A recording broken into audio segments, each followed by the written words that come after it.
अस्सलामुअलैकुम दोस्तों, मेरा नाम आतिका मलिक है और एक बार फिर से आप सबका खुशामदीद है आपके अपने यूट्यूब चैनल आओ सीखे विद आतिका पे।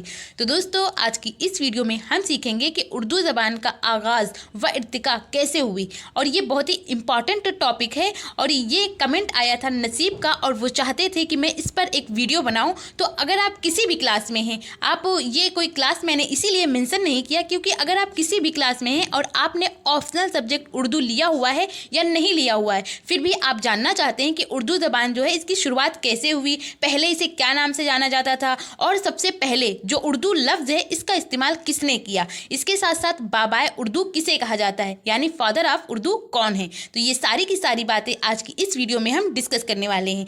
आई होप आपको पसंद आए। अगर पसंद आए तो आप इसे लाइक भी करिए। तो चलिए शुरू करते हैं और जानते हैं उर्दू ज़बान का आगाज़ व इर्तिका कैसे हुई यानी इसकी शुरुआत कैसे हुई। उर्दू की इब्तिदा यानी कि शुरुआत के सिलसिले में माहिरीन लिसानियात यानी जो भाषा के विद्वान हैं उनमें इख्तिलाफ है, यानी अलग अलग लोगों ने अपनी अलग अलग राय दी कि उर्दू की शुरुआत कैसे हुई। आम तौर पर ये समझा जाता है कि मुसलमानों के हिंदुस्तान में आमद कहते हैं आने के बाद ही मुल्क में सियासी नक्शा में तब्दीली के साथ ही समाजी और लिसानी नक्शा में भी तेज़ी से तब्दीली आई। मुसलमानों और हिंदुओं के इख्तिलात व इर्तिबात यानी इख्तिलात व इर्तिबात कहते हैं मिलने जुलने से, यानी एक दूसरे से जब मिले जुले उनमें जो भाषाएं थी जो मुसलमानों की थी जो हिंदुओं की थी वो जब आपस में मिली जुली तो उससे एक नया तहजीबी रंग पैदा हुआ जिसे उर्दू कहा जाता है। शहंशाह अकबर के ज़माने में जब राजा टोडरमल ने मालगुजारी के तरीके को राइज किया तो हिंदू फ़ारसी सीखने पर मजबूर हो गए। यानी पहले के जो हिंदू थे वो फ़ारसी नहीं जानते थे, लेकिन जो शहंशाह अकबर थे उस ज़माने में फ़ारसी को बहुत ज़्यादा वैल्यू थी, फ़ारसी ज़बान ही बोली जाती थी और जिसे फ़ारसी आता था उसे बड़े बड़े मकाम दिए जाते थे, ओहदे पर रखा जाता था। उस ज़माने से हिंदी में फ़ारसी अल्फाज की आमेजिश शुरू हुई और इस तरह एक जदीद ज़बान उर्दू की बुनियाद पड़ी। ये कहा है अंग्रेज़ आलिम बीन्स के अनुसार ये बात है। फिर अब जानते हैं मीर अमन का क्या ख्याल है। तो मीर अमन के ख्याल से कि अकबर के अहद में बैरूनी मुसलमानों और मुकामी हिंदुओं की ज़बान के मेल जोल से उर्दू बनी। उर्दू की पैदाइश को मुसलमानों से वाबस्ता करना या इसके आगाज़ को मुसलमानों की हिंदुस्तान में आमद से मंसूब करना गुमराह कुन नज़रिया है। यानी जो लोग मुसलमान और हिंदू के आपस में मेल जोल से बताते हैं कि उर्दू ज़बान बनी, तो ये सरासर गलत है क्योंकि उर्दू की इब्तिदा मुसलमानों की दिल्ली में आमद यानी दिल्ली जब मुसलमान आए थे तो वो आए थे 1193 ईस्वी में। तो इससे लगभग तकरीबन 200 साल कब्ल यानी 1000 ईस्वी के लगभग शुरू हो चुकी थी उर्दू ज़बान। लेकिन उर्दू ज़बान को पहले किसी दूसरे नाम से जाना जाता था। मिर्ज़ा खलील बैग उर्दू के लिसानी इर्तिका पर रोशनी डालते हुए कहते हैं कि उर्दू एक हिंद अराई ज़बान है। जहाँ तक इस जबान नहीं होगा बल्कि ज़बान होगा।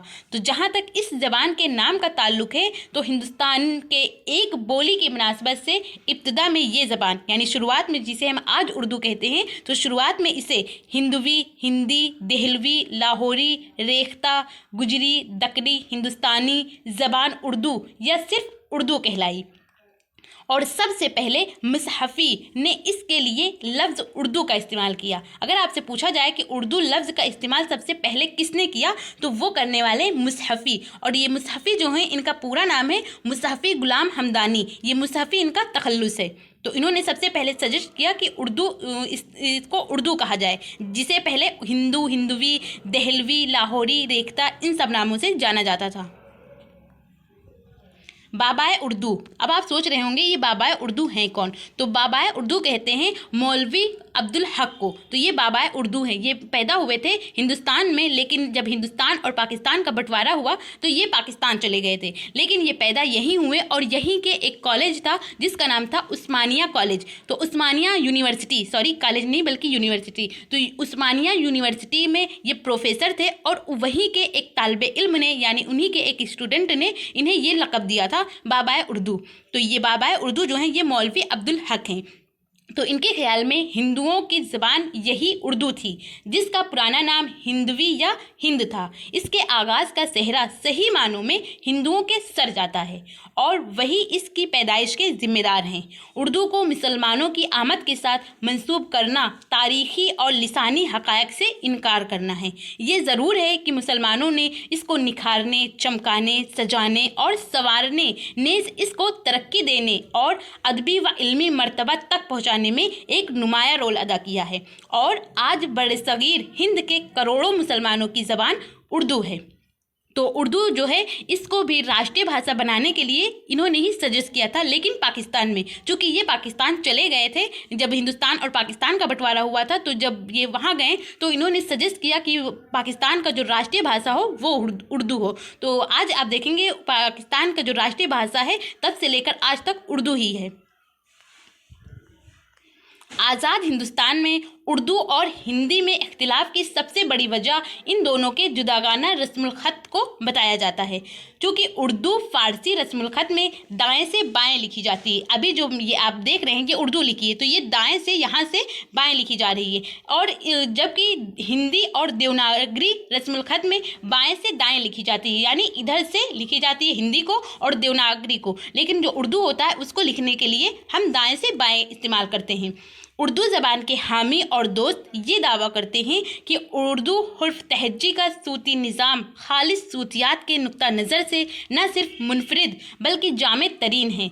उर्दू हर्फ शक्ल, फ़नकारी और इफ़ादियत की बेहतरीन इम्तिजाज़ का नमूना है, जिसमें कम अज़ कम वक्त में ज़्यादा से ज़्यादा बातें लिखी जा सकती हैं। आप थोड़े टाइम में ज़्यादा चीज़ें लिख सकते हैं उर्दू में।